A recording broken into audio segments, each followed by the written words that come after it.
తిరుమల ఆలయంలో ఎంతమంది పని చేస్తున్నారు? ఎవరు ఏ పని చేస్తున్నారు? వీరిలో వంశపారంపర్య మిరాసీదారులెవరు?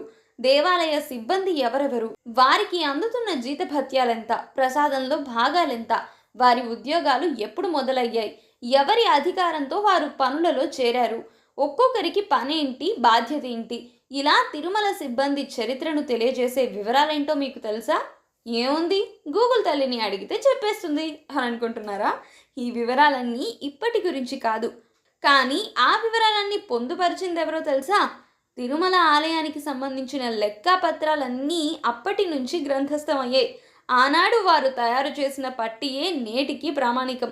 ఆనాడంటే ఎప్పుడు అనుకుంటున్నారు? 1801లో తిరుమల ఈస్ట్ ఇండియా కంపెనీ చేతికి చిక్కగానే వారు మొదట చేసిన పని ఇదే. మరి వారి పరిశీలనలో ఏం తేలింది? లెక్కాపత్రాలు సిద్ధం చేసి ఏం చేశారో తెలుసుకోవాలనంటే మాత్రం ఫుల్ వీడియో చూసి తీరాల్సిందే. ఇంకెందుకు ఆలస్యం, పూర్తి కథనాన్ని తక్షణమే చూసేయండి.